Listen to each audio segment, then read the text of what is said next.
Morning. ഇരിക്കൂ. Thank you. Your good name please. Ashok ചക്രവർത്തി. അശോക് രാജ് എന്നാണല്ലോ സർട്ടിഫിക്കറ്റില്. ആ പേര് ഗസറ്റിൽ പരസ്യപ്പെടുത്തി ഞാൻ ചേഞ്ച് ചെയ്തിരുന്നു. അതിന്റെ കോപ്പി ഫയലിലുണ്ട്. എന്താണ് സ്വന്തം പേര് മാറ്റാനുള്ള കാരണം? പേരിലെ വൈവിധ്യമാണ് ജനശ്രദ്ധ നേടുന്നതിന്റെ ആദ്യപടിയെന്ന് ഞാൻ വിശ്വസിക്കുന്നു.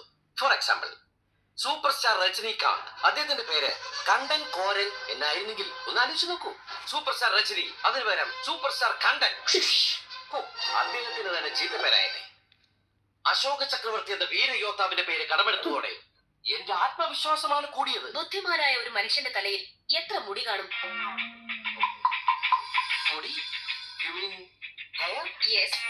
ബുദ്ധിമാനെന്ന് ചോദിച്ചത് ആർക്കിമെഡീസിനെ പോലെ, ഗലീലിയോ പോലെ ഒരു ശാസ്ത്രജ്ഞനെയാണോ, അതോ ഭരത് ഗോപിയെ പോലെ ഒരു കലാകാരനെയാണോ?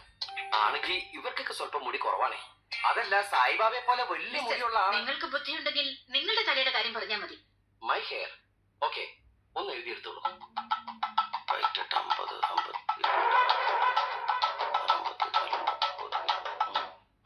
8,36,333 മുടികൾ. അതെങ്ങനെ കൃത്യമായിട്ട് പറയാൻ പറ്റും? സംശയം ഉണ്ടെങ്കിൽ എന്നെ നോക്കാം. മാഡം ഫ്രണ്ടിൽ തന്നെ നോക്കിയോളൂ. മാഡം ബാക്കിൽ തന്നെ നോക്കിയോളൂ. പടല തിരിച്ചെണ്ണിക്കോളൂ. അപ്പൊ അയ്യഞ്ചെണ്ണം. എളുപ്പത്തിന് ഞാൻ ടേബിളിൽ ഇങ്ങനെ കിടക്കണം, അത് ഇങ്ങനെ ഇരിക്കണം.